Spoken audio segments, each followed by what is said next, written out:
Welcome to the deep dive. We're here to take essential info and, well, make it stick for you. That's the plan. Today, we are really getting into Patau syndrome, which you'll also know as trisomy 13. Mm-hmm. We know you're looking for that clear, high-yield rundown, maybe for revision, and that's exactly what we aim to provide. Absolutely. We'll hit the key stuff. Yeah, we'll break down what it is, the causes, the features you need to spot, diagnosis, management, and hopefully throw in some memory aids, too. That sounds good. So let's just jump straight in. What exactly are we talking about when we say Patau syndrome? Okay, right. So Patau syndrome, or trisomy 13, fundamentally it's a genetic disorder. It happens because an individual has an extra copy of chromosome 13 in their cells. Instead of the usual 2 copies, they have 3. 3 copies, okay. And this extra genetic material, it really causes widespread problems. We see significant developmental abnormalities, malformations in multiple organs. And I gather it's quite serious. Extremely serious, yes. The severity of these congenital issues, well, it often leads to a very high mortality rate, sadly, and significant impairment for those who survive longer. So it's all down to that extra chromosome 13. You mentioned how it happens. Are there different ways someone ends up with that extra copy? Yes, that's a good point. The most common way is what's called freestanding trisomy 13. Basically, every single cell in the body has that full extra chromosome 13, simple duplication. Right. In every cell. Exactly. But it's not the only way. We also see cases involving what are called unbalanced chromosome translocations. Translocations. Okay, how does that work? So specifically, a Robertsonian translocation is often involved. You can sort of picture the extra chromosome 13 material attaching itself onto another chromosome. So the person might not have a whole extra free chromosome 13, but they have extra chromosome 13 material stuck somewhere else. Ah, so it's like it's hitching a ride on another chromosome. That's a great way to put it, yeah. Mm. It means they still end up with too much genetic information from chromosome 13, functionally speaking. And this matters for inheritance, doesn't it?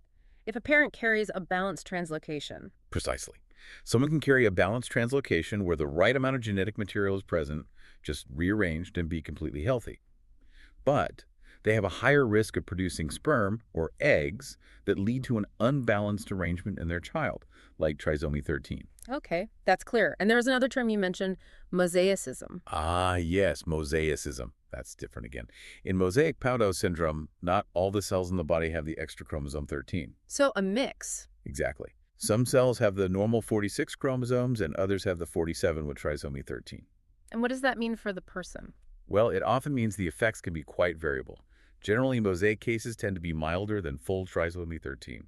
The severity really depends on the proportion of cells with the extra chromosome and which tissues are most affected. So you might see a much wider range of outcomes. Definitely. In some cases, where there's a high number of normal cells, the presentation could be much less severe. Maybe only subtle physical signs, which could even lead to a later diagnosis, or sometimes potentially missed altogether, although that's less common given the typical features. Okay, that's a really helpful breakdown of the what. Let's move to the why. What's the actual cause, the etiology, behind getting this extra chromosome in the first place? So the fundamental cause, like we said, is having 3 copies of chromosome 13. But why that happens? It typically arises from a random error during meiosis. Meiosis, the process that makes sperm and egg cells. Exactly. It's usually a mistake in cell division, called nondisjunction, where the chromosome pairs fail to separate properly when the sperm or egg is being formed. So is this something parents pass down? Is it generally inherited? In the vast majority of cases, no, it's not inherited. It's usually just a spontaneous random event that occurs during the formation of that specific reproductive cell. So it's typically not something passed down from the parent's own genetics, unless we're talking about that translocation scenario we discussed earlier. Right, the translocation is the exception there. Okay, so if it's often random, are there any known risk factors? Anything that makes this random error slightly more likely? Yes, there are a couple of things we know increase the risk slightly. One of the main ones is advanced maternal age. Okay, that comes up with other trisomies too, doesn't it? It does. Similar to conditions like Down's syndrome, the chance of having a baby with Patau syndrome does increase as the mother gets older. Any other factors? Yes, also, if a couple has previously had a child affected by Patau syndrome, or indeed another chromosomal condition, their risk for subsequent pregnancies is slightly increased compared to the general population. You mentioned maternal age. Is the effect as strong as it is for, say, Down syndrome? That's a good question. While there is an observed link between advanced maternal age and Patau syndrome, The effect is generally thought to be less pronounced than what we see with trisomy 21, Down syndrome, or even trisomy 18, Edwards syndrome. Interesting distinction. Okay, so we've got the definition, the cause, and the risk factors. Let's dig into the how. How does this extra chromosome 13 actually cause all the problems, the pathophysiology? Right. So essentially having that entire extra chromosome 13, it just completely disrupts the normal, very finely tuned process of development. How so? Well, you've got 3 copies of all the genes on that chromosome instead of 2. This leads to an overexpression of certain proteins and gene products. Think of it like a recipe. If you just triple one specific ingredient, the whole dish is going to be thrown off balance. Okay, yeah. It's similar here. That imbalance in gene activity interferes with critical developmental pathways right from early embryonic development. And the result is these widespread structural problems, the functional abnormalities, the organ malformations that characterize Patau syndrome. That recipe analogy works well. It disrupts the whole system. So when a clinician sees a baby with these kinds of complex issues, what else might be on their mind? What's in the differential diagnosis? Absolutely critical question. You need to consider other conditions. Trisomy 18, Edwards syndrome is a key one. It shares some features, although it has its own distinct pattern. Okay. Trisomy 21, Down syndrome, less likely to be confused clinically, usually, but it's another common trisomy. Then there's Smith-Magenis syndrome that's caused by a deletion on chromosome 17, but can have some overlapping features sometimes. Any others? Yes, interestingly, there's something called pseudotrisomy 13. These are babies who have many features suggesting trisomy 13, but when you test their chromosomes, they're actually normal, karyotypically. Wow, okay. So that's important. And then more broadly, you have to consider other complex chromosomal abnormalities and just certain congenital malformation syndromes in general that might present with multiple issues. So yeah, careful examination plus genetic testing is really key to nail the diagnosis. It really highlights the importance of that genetic confirmation. Okay, let's talk numbers. How common actually is Patau syndrome? What's the epidemiology look like? Well, looking at the UK, the prevalence is estimated at somewhere around 1 in 10,000 to perhaps 1 in 16,000 live births. Okay. If you look at global figures for trisomy 13 more broadly, estimates range a bit wider, maybe 1 in 5,000 up to 1 in 29,000 live births. There's variability in reporting and diagnosis. And where does it rank compared to other similar conditions? It's the 3rd most common autosomal trisomy we see in newborns. So it comes after trisomy 21, Down syndrome, which is the most common, and trisomy 18, Edwards syndrome. Right. So serious, but less frequent than Downs or Edwards. Now, let's get into the clinical picture. What does Patau syndrome typically look like? What are the key clinical features you'd expect to see? Okay, the clinical features are often quite striking and involve multiple systems. A really central feature is severe intellectual disability. That's almost universal. Then you have the congenital malformations. Very common ones include cleft lip or cleft palate, or sometimes both. Congenital heart defects are also extremely common, seen in a large majority of cases. What about limbs? Yes, limb abnormalities are frequent. And a really classic finding one to remember is polydactyly. Polydactyly. Extra fingers or toes? Exactly. Extra fingers or toes. That feels like one for a mnemonic. How about Patau has plenty of digits? Oh, I like that. Patau has plenty of digits. Mhm. Perfect. Yes, that's a great way to remember polydactyly. Huh. Okay, good. What else? Other things. You can get scalp defects, like missing skin on the scalp, called cutisoplasia. Neurologically, a very severe and characteristic finding is holoprosencephaly. Holoprosencephaly. What is that? That's where the forebrain fails to divide properly into 2 hemispheres during development. It's a major structural brain defect. And that would link to the intellectual disability. Absolutely. It's often associated with midline facial defects, too, like closely faced eyes or even just a single eye structure in severe cases, and contributes significantly to the severe learning disability. Neural tube defects can also occur. It's such a wide range of systems affected. What about the head and face more generally? Yes, other craniofacial features are common. Microcephaly, meaning a small head size, is typical. Ear malformations are also frequent. And as I mentioned, those scalp defects can be present. And just to reiterate the heart, various types of congenital heart defects are very common indeed. And it doesn't stop there, does it? What about gut and urinary systems, GI and GU issues? Correct. Gastrointestinal problems like omphalocele, where some abdominal organs protrude outside the belly button in a sac, can occur.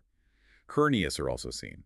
In the urogenital system, you might find polycystic kidneys or micropenis in males, or coloral hypertrophy in females. Okay. And finally, you mentioned hands and feet earlier with polydactyly. Any other specific features there? Yes, besides the extra digits, you often see small, sort of overly curved, hyperconvex fingernails and toenails. And another characteristic feature is rocker bottom feet. Rocker bottom feet. Yeah, the sole of the foot is rounded, convex, kind of like the bottom of a rocking chair, instead of having a normal arch. Got it. And it's really the cumulative effect of all these severe problems across so many different body systems. That's why, sadly, Patau syndrome often leads to stillbirth or death very early in the neonatal period. It certainly paints a picture of a very complex and severe condition. So moving on to confirmation. How do doctors definitively diagnose Patau syndrome? What are the key investigations? The absolute cornerstone for confirming the diagnosis is chromosomal analysis. You need to look at the How's chromosomes. that done? Traditionally, it's done using karyotyping, where they literally take a picture of the chromosomes and arrange them to see if there's an extra chromosome 13. More recently, chromosomal microarray analysis is often used. Microarray, what's the advantage there? It's a more high-resolution technique.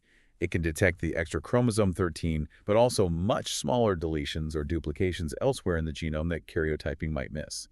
It gives a more detailed genetic picture, but either method will confirm the presence of that extra chromosome 13 material. So genetic testing is definitive. Are there other tests that help point towards it? Yes, definitely. Ultrasound scans during pregnancy are crucial. They can often pick up many of the associated structural abnormalities, the heart defects, the brain issues like holoprosencephaly, the facial clefts, the polydactyly. These findings on ultrasound would raise strong suspicion. Right, so ultrasound flags it, genetics confirms it. Pretty much. And then once a diagnosis is suspected or confirmed, genetic counseling is absolutely vital for the parents. Why is that so important? Well, they need a thorough understanding of what the diagnosis means, the prognosis, the potential for recurrence in future pregnancies, especially if a translocation is involved. Ah, yes. You mentioned testing parents for translocations. Exactly. If the baby is found to have Patau syndrome due to an unbalanced translocation, it's recommended to test the parent's chromosomes to see if one of them carries the balanced form of that translocation. That has significant implications for future family planning. Makes sense.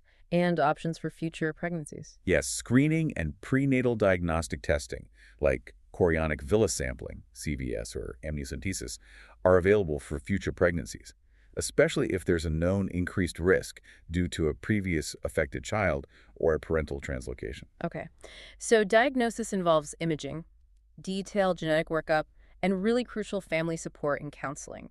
Once that diagnosis is made, perhaps after birth, what does the management look like for a baby with Patau syndrome? Management is complex and requires a real team effort, a multidisciplinary approach. Who's typically involved? You'd have input from genetics, neonatology, the newborn specialist, cardiology because of the heart defects, neurology for brain issues, potentially surgery, palliative care.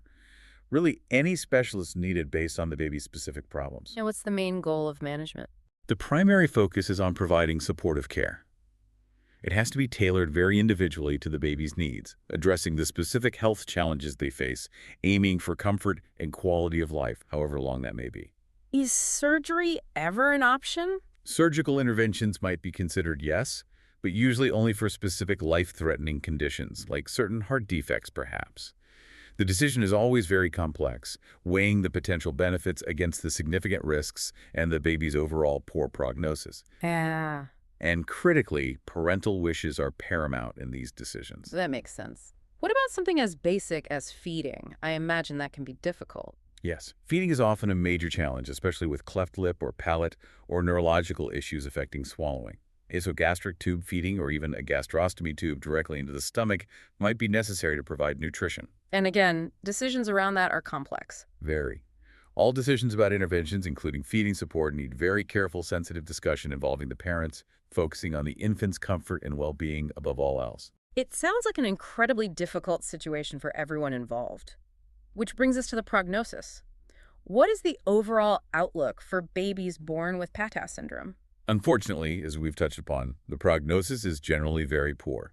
This is due to the severity of the congenital abnormalities and the multitude of potential complications. Do we have figures on survival? Yes, the median survival time is often quoted as being very short, perhaps around 2.5 days. Only a few days. Often, yes. While some infants do survive longer, maybe weeks or months, survival beyond the first year is uncommon. The rate is estimated to be somewhere between 5 and 10%. And for those who do survive longer. Those individuals typically face profound long-term challenges.